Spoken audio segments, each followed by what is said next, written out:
26 ವರ್ಷಗಳ ನಂಬಿಕೆ, ಲಕ್ಷಾಂತರ ಸಂತೋಷದ ಮದುವೆಗಳು. ಕನ್ನಡ ಮ್ಯಾಟ್ರಿಮನಿ ಡೌನ್ಲೋಡ್ ಮಾಡಿ.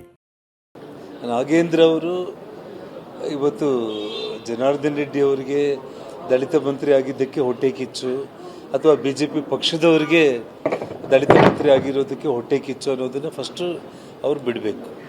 ಮತ್ತು ಕಾಂಗ್ರೆಸ್ ಪಕ್ಷ ಕೂಡ ಇವತ್ತು ಅವ್ರನ್ನ ಮುಂದೆ ಬಿಟ್ಟು ಇವತ್ತು ದಲಿತ ಅನ್ನೋ ಕಾರ್ಡನ್ನು ಪ್ಲೇ ಮಾಡಿದರೆ ಅವ್ರಿಗೇನಾದರೂ ಉಪಯೋಗ ಆಗುತ್ತೆ ಅಂತಂದರೆ, ಆದರೆ ಅವ್ರಿಗೆ ಇದು ಕೊನೆ, ಅಂದರೆ ಅವ್ರಿಗೇನು ಹೇಳಲಿಕ್ಕೆ ಇವತ್ತು ನೀವು ಲೀಗಲಿ.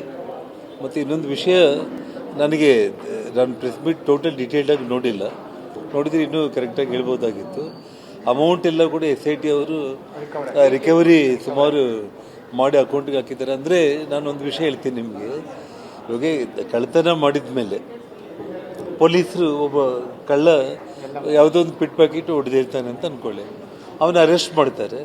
ಅರೆಸ್ಟ್ ಮಾಡಿಬಿಟ್ಟು ಅವನ ಕಡೆಯಿಂದ ಅಮೌಂಟ್ ರಿಕವರಿ ಮಾಡ್ತಾರೆ. ರಿಕವರಿ ಮಾಡಿದೀವಿ ಅಂತೇಳಿ ಆ ಕಳ್ಳನ ಬಿಟ್ಬಿಡ್ತಾರೆ. ಕಾನೂನಲ್ಲಿ ಆ ರೀತಿ ಅವಕಾಶ ಇದೆನಾ? ಅಂದರೆ SIT ಅಧಿಕಾರಿಗಳನ್ನು ಭಾಳ ದೊಡ್ಡ ಪ್ರಮಾಣದಲ್ಲಿ ಮೆಚ್ಚಿಕೊಂಡು ಅಮೌಂಟ್ ಎಲ್ಲ ರಿಕವರಿ ಮಾಡಿದ್ದಾರೆ. 800 ಅಕೌಂಟ್ಗಳಿಂದ ಅಮೌಂಟನ್ನು SIT ಅಧಿಕಾರಿಗಳು ರಿಕವರಿ ಮಾಡಿದ್ದಾರೆ. ಭಾಳ ಶ್ಲಾಘನೀಯ ಅಂತೇಳಿ ನಾಗೇಂದ್ರ ಅವರೇ ಹೇಳ್ತಾ ಇದ್ರು. ಅದಕ್ಕೆ ಅವ್ರ ಜೊತೆಯಲ್ಲಿ ತುಂಬ ಮೇಧಾವಿಗಳು ನಮ್ಮ ಕರ್ನಾಟಕ ರಾಜ್ಯದ ಲೀಗಲಲ್ಲಿ ನಂಬರ್ 1 ಪೊನ್ನಣ್ಣ ಅವರು ಕೂಡ ಅಲ್ಲೇ ಕುಂತಿದ್ದಾರೆ. ನನಗೆ ಆಶ್ಚರ್ಯ ಆಗ್ತಾ ಇದೆ. ಅಂದರೆ 800 ಅಕೌಂಟ್ಗಳಿಗೆ ಹೆಂಗೋಯ್ತು, ಯಾಕೆ ಹೋಗಬೇಕಾಯಿತು? ಮತ್ತು ಇಡೀ ಚಾರ್ಜ್ ಶೀಟಲ್ಲಿ ತುಂಬ ಕ್ಲಿಯರಾಗಿ ಬಳ್ಳಾರಿ ಪಾರ್ಲಿಮೆಂಟ್ ಚುನಾವಣೆಗೆ ಆ ಹಣ ಯಾವ ರೀತಿ ದುರುಪಯೋಗ ಆಗಿದೆ, ಮತ್ತು ಬಳ್ಳಾರಿ ಭರತ್ ರೆಡ್ಡಿಗೆ ಇಷ್ಟು ಅಮೌಂಟ್ ಹೋಯಿತು, ಗಣೇಶ್ ಅವ್ರ ಹೆಸರುಗಳು ಬರ್ತಿದ್ದಾರೆ. ಅವ್ರ ಹೆಸರಲ್ಲಿ ಅವ್ರಿಗೆ ಎಷ್ಟೆಷ್ಟು ಅಮೌಂಟ್ ಕೊಟ್ಟಿದ್ದೀವಿ ಅಂಥೇಳಿ ಇಡೀ ಚಾರ್ಜ್ ಶೀಟಲ್ಲಿ ಇಡೀ ಪಾರ್ಲಿಮೆಂಟ್ ವ್ಯಾಪ್ತಿಗೆ ಬರೋ 10 ವಿಧಾನಸಭಾ ಕ್ಷೇತ್ರಗಳ ಶಾಸಕರುಗಳಿಗೆ MP ಎಲೆಕ್ಷನ್ಗೆ ಸಂಬಂಧ ಎಷ್ಟೆಷ್ಟು ಹಣ ಕೊಟ್ಟಿದ್ದಾರೆ ಅನ್ನೋದು ಡೀಟೇಲ್ಸ್ ಇದೆ. ಸೊ ಹಾಗಾಗಿ ಇದೆಲ್ಲವೂ ಕೂಡ ಅವ್ರು ಏನು ಮಾತಾಡ್ತಿದ್ದಾರೆ ಕರೆಕ್ಟ್ ಅಲ್ಲ.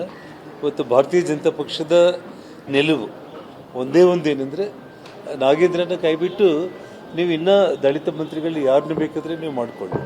ಅದಕ್ಕೆ ಭಾರತೀಯ ಜನತಾ ಪಕ್ಷಕ್ಕೆ ಯಾವ ರೀತಿ ಇದಿಲ್ಲ. ಜನಾರ್ದನ್ ರೆಡ್ಡಿಗೆ ನಾಗೇಂದ್ರ ಮೇಲೆ ಇನ್ನೊಬ್ಬರ ಮೇಲೆ ವೈಯಕ್ತಿಕ ದ್ವೇಷ ಅನ್ನೋದಿಲ್ಲ. ಯಾಕೆಂದರೆ ನನ್ನ ಕೈಯಲ್ಲೇ ಬೆಳೆದಿರುವಂಥವನು, ನನ್ನ ಕೈಯಲ್ಲೇ ಮೊದಲು BJP ಶಾಸಕನಾಗಿ ಗೆದ್ದಿರುವಂಥವ್ರು. ಅಷ್ಟೇ ಆಗಲಿ, ಇವತ್ತು ಯಾರು ಕೂಡ ಇದಕ್ಕೆ ಕರಪ್ಷನ್ಗೆ ದಲಿತ ಅನ್ನೋವಂಥ ಅಸ್ತ್ರ ಉಪಯೋಗಿಸಿದರೆ ಏನಾದರೂ ಲಾಭ ಆಗ್ಬೋದು ಅಂತಂದರೆ, ಇವತ್ತು ಆ ಜನಾಂಗದ ವ್ಯಕ್ತಿಗಳೇ, ಆ ಜನಾಂಗದ ಸಾಮಾನ್ಯ ಜನರೇ ಇವತ್ತು ಅವ್ರನ್ನ ತಿರಸ್ಕಾರ ಮಾಡ್ತಾರೆ. 26 ವರ್ಷಗಳ ನಂಬಿಕೆ, ಲಕ್ಷಾಂತರ ಸಂತೋಷದ ಮದುವೆಗಳು. ಕನ್ನಡ ಮ್ಯಾಟ್ರಿಮನಿ ಡೌನ್ಲೋಡ್ ಮಾಡಿ.